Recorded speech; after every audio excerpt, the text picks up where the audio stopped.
Mga yes friend, welcome natin ang ating pinakabagong DJ sa 101.1 Yes FM, si Kuya Raymond Sandahan. Anong meron sa atin sa Kuya Raymond? Yung ano ko lang kagabi, tawag nito, di ba, biglang buhos ang ulan, maraming stranded, maraming maraming naipit sa... Saan naipit? Naipit sa ano ang naipit? Pagbuhos ng bigla ng ulan, naipit sa traffic. Anong naipit? Diba? Gabi pa man din, marami naiipit sa gabi. Ito yung mga daga sa mousetrap. Oo, naiipit sa gabi kasi gabi sila lumalabas. O tapos, Kuya Raymond?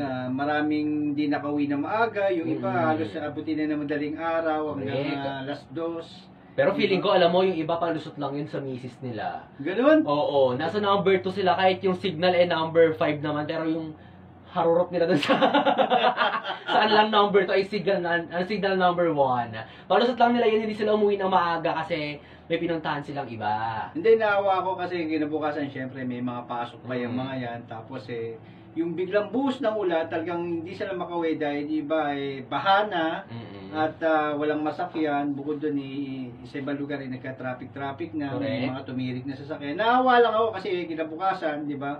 Almost dapat makapagpahinga na maayos para kinabukasan, pasok uli na maaga. Tama. Kagaya natin, di ba? Kumbaga, waste time lang nangyayari sa pagbiglang buhos ng ulan. Correct. Ano ba ang solusyon para hindi na bumuhos ang ulan? Palagyan ng bubong ang buong Metro Manila. Para hindi na bahain, gano'n.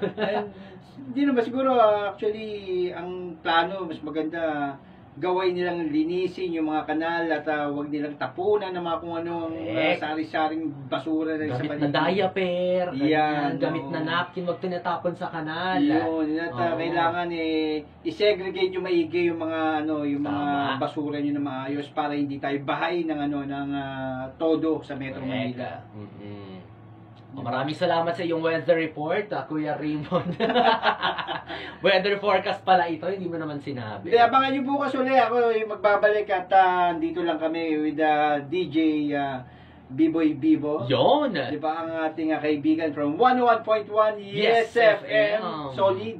Solid! Grabe naman yan sa solid. Alam mo agad yung solid, ha? Tomorrow, abangan nyo sa mga natin, pag magla-live uli ako, medyo bubulol na ako.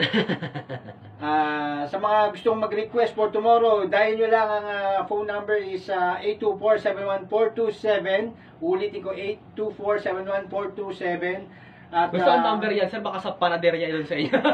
Baka sa bakery yan sa inyo, ha? Yan, hindi. Para sa mga request, express natin bukas yan para sa OPM Hits. Wow! May OPM Hits? Yan. Mga magre-request, mga kaibigan natin dyan all over Metro Manila. Tawag lang kayo, pagbibigyan namin ng inyong mga request dyan, express. Thank you so much, Kuya Raymond. At bukas po, kita-kits ulit tayo with DJ B-Boy Bibo in the house. Yun! Thank you so much! Salamat!